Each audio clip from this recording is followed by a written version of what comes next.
Kolar times Kannada ನ್ಯೂಸ್ಗೆ ಸ್ವಾಗತ. ಕೋಲಾರ ಜಿಲ್ಲೆಯ ಅಧಿಕಾರಿಗಳು ಯಾವುದೇ ದೂರು ಬಾರದಂತೆ ಕೆಲಸ ನಿರ್ವಹಿಸಿ. ಭ್ರಷ್ಟಾಚಾರದಿಂದಾಗಿ ಭಾರತದ ಅಭಿವೃದ್ಧಿ ಕುಂಠಿತಗೊಳ್ಳುತ್ತಿದೆ ಎಂದು ನ್ಯಾಯಮೂರ್ತಿ ಹಾಗೂ ಉಪಲೋಕಾಯುಕ್ತ ಬಿ. ವೀರಪ್ಪ ಅವರು ಅಭಿಪ್ರಾಯಪಟ್ಟಿದ್ದಾರೆ. ಜಿಲ್ಲಾಧಿಕಾರಿಗಳ ಕಚೇರಿ ಸಭಾಂಗಣದಲ್ಲಿ ನಡೆದ 2 ದಿನಗಳ ಉಪಲೋಕಾಯುಕ್ತರಿಂದ ಸಾರ್ವಜನಿಕ ದೂರು ವಿಚಾರಣೆ ಹಾಗೂ ಬಾಕಿ ದೂರು ವಿಲೇವಾರಿ ಕಾರ್ಯಕ್ರಮದಲ್ಲಿ ಮಾತನಾಡಿದರು. ಈ ಸಂದರ್ಭದಲ್ಲಿ ಕೋಲಾರ ಜಿಲ್ಲಾಧಿಕಾರಿಗಳು ಡಾ. ಎಂ.ಆರ್. ರವಿ ಹಾಗೂ ಜಿಲ್ಲಾ ಪೊಲೀಸ್ ಅಧೀಕ್ಷಕರು ನಿಖಿಲ್ ಬಿ.ಐ.ಪಿ.ಎಸ್ ರವರು, ಜಿಲ್ಲಾ ಪಂಚಾಯಿತಿ ಸಿಇಒ ಪ್ರವೀಣ್ ಪಿ. ಬಾಗೇವಾಡಿರವರು ಇನ್ನೂ ಹಲವಾರು ಅಧಿಕಾರಿಗಳು ಹಾಜರಿದ್ದರು.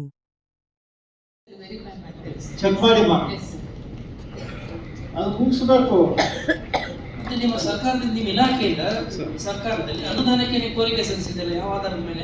ಇದೇ ನೀವಲ್ಲವೇ ನಿಮ್ಮ ಡೈರೆಕ್ಟಿಗೆ ಹೋಗಿದೆ. ಸಾಹೇಬರು ಅಡಿಷನಲ್ ಡೈರೆಕ್ಟರ್ ಹತ್ರ ಮಾತಾಡಿದ್ರು, ಅವತ್ತು ಅನುದಾನ ಕೊಟ್ಟಿಲ್ಲ ಅಂದ್ರೆ ಸಾಹೇಬರು ಹೇಳಿದ್ದಾರೆ.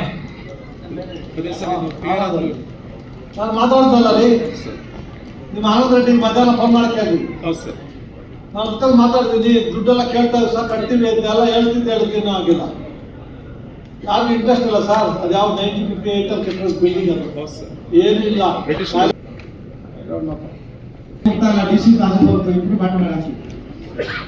ನೀವು ಅರ್ಜಿ ಹಾಕಿಬಿಟ್ಟು ಸುಮ್ಮನೆ ಕೂತ್ಕೊಳ್ಳೋಲ್ಲ, ತಹಶೀಲ್ದಾರ್ ಹತ್ರ ಒಂದ್ಸರಿ ಹೋಗಲ್ಲ, ನೀವು ನನ್ನ ಹತ್ರನೇ ಹೋಗ್ತಿದ್ದೀರಿ. S doctor Jagadish